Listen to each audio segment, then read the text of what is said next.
नमस्कार मंडळी. तर आमच्या शेजारच्या काकू आहेत ना, त्या खूप छान बिर्याणी बनवतात आणि आजही त्या बनवणार होत्या, की म्हटलं चला शूट करूया आणि ही रेसिपी तुमच्यासोबत शेअर करूया. तर लास्टला ही रेसिपी कशी वाटते हे मला कमेंटमध्ये नक्की सांगा हां. तर आता अगोदर माहिती आहे बिर्याणी करायची म्हटलं की मॅरिनेशन आलं. तर इथं आम्ही 1.5 किलो चिकन घेतलेलं आहे स्वच्छ धुवून आणि त्यामध्ये आलं, लसूण आणि मिरचीची पेस्ट घातली आहे. थोडीशी हळद घालायची आणि आता लाल तिखट घालताना तुम्हाला जसं तिखट आवडतं त्या पद्धतीनं तुम्ही लाल तिखट वापरा. आता मॅरिनेशन म्हटलं की दही हे आलंच. इथं आम्ही 1 वाटी दही वापरलेलं आहे आणि 25 ग्रॅम होईल इतका एव्हरेस्टचा बिर्याणी मसाला वापरलेला आहे. आता घालायचं चवीनुसार मीठ. आता हे थोडंच वापरा बरं का, कारण नंतर आपल्याला वापरता येतं यामध्ये. आता इथं त्यांनी अंदाजानं जिरे पावडर आणि त्याच्यापेक्षा थोडी जास्त धने पावडर घातलेली आहे. म्हणजे अंदाजानं म्हणाल तर 1 चमचा जिरे पावडर होईल आणि 1.5 चमचा धने पावडर होईल. त्यानंतर बारीक चिरलेली कोथिंबीर आणि पुदिना हे जरा जास्त प्रमाणात घातलेलं आहे आणि अर्धा लिंबूचा रस यामध्ये पिळलेला आहे. यानंतर काय करायचं की हे चांगलं मिक्स करून घ्यायचं. आता इथं आम्ही हे करताना विसरलो होतो तेल घालायचं. त्यानंतर वरून थोडं तेल घातलं आणि पुन्हा काय केलं चांगलं मिक्स करून मॅरिनेशनसाठी ठेवून दिलं. तर तब्बल 4 तास तरी ते मॅरिनेट व्हायला लागतात. तर सकाळी उठल्या अगोदर कांदा चिरला होता आणि उन्हामध्ये 2 तास घातला होता. म्हणजे कसं छान कांदा तळला की कुरकुरीत राहतो.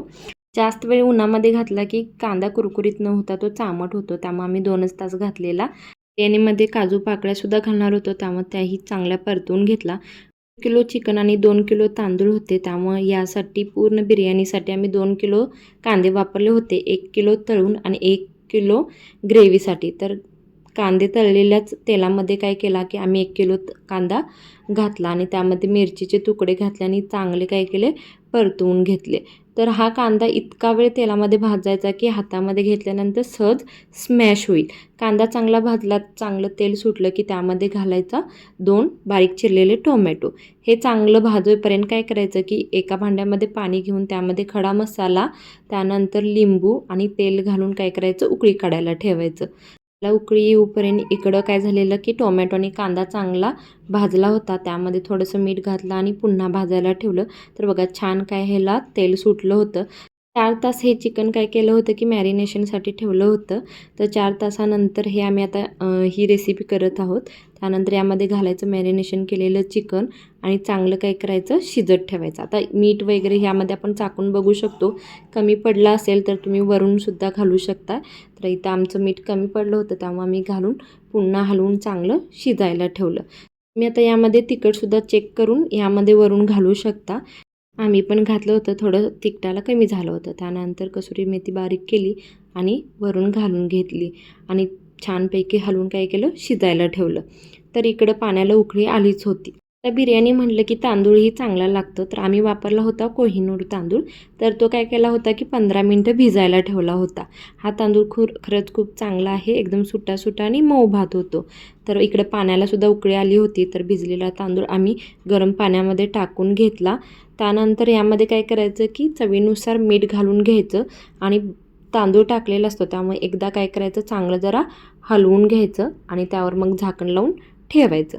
तर हा तांदूळ आम्ही घड्याळानुसार म्हणाल तर 20 मिनिटे इतका शिजवून घेतला होता. त्यानंतर बघितलं की भात शिजला आहे काय, तर 80% शिजला होता. त्यानंतर मग तो एका भांड्यामध्ये काढून घेतला. भात शिजणं हे महत्त्वाचं असतं. हा तांदूळ आम्हाला शिजवायला एकूण 20 मिनिटं लागली. तर इकडं चिकनही चांगलं शिजलेलं होतं. बघा कसा छान त्याला तरी आली होती आणि त्यांची खरंच रेसिपी खूप छान आहे. इकडं चिकनही शिजून झालं होतं. आता आपल्याला लावायचे होते लेअर. तर भात ज्यामध्ये काढून घेतला होता त्याच भांड्यामध्ये आम्ही लेअर लावत होतो. तर सगळ्यात अगोदर लेअर टाकायची ती म्हणजे भाताची. कारण त्यांनी भाताचीच का लावलेली, कारण वरून जे चिकन वगैरे आपण टाकतो त्याला तेल सुटलेलं असतं आणि ते काय होतं की खाली भातामध्ये येऊन चांगलं मुरतं आणि त्यामुळे सुद्धा बिर्याणीला चांगली टेस्ट येते. भाताची इथं लेअर लावून घेतले. त्यानंतर वरून घातलं साजूक तूप. तुम्ही म्हणजे असेल तर घालू शकता, नसेल तर काही हरकत नाही, हे ऑप्शनल आहे. तूप घातल्यानंतर घालायचा आपला तळलेला कांदा. प्रत्येक लेअरमध्ये आपल्याला तळलेला कांदा वापरायचा आहे.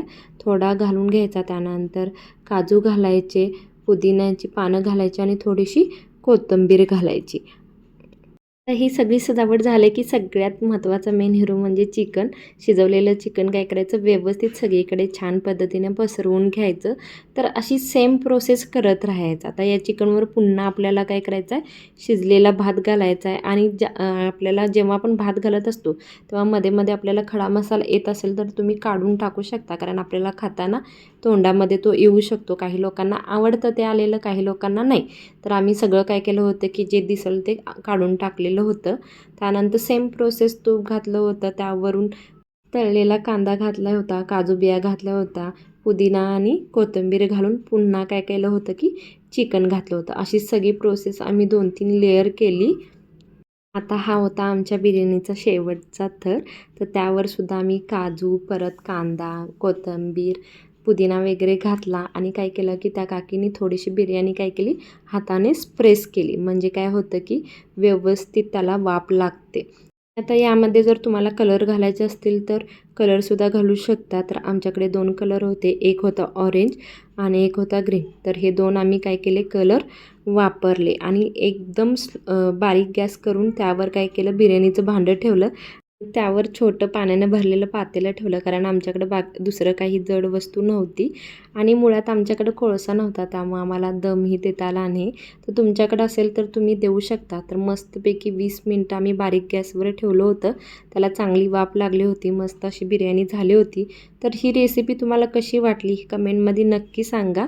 हा व्हिडिओ तुम्हाला आवडला असेल तर आपल्या चॅनलला लाईक, शेअर, कमेंट आणि सबस्क्राईब नक्की करा.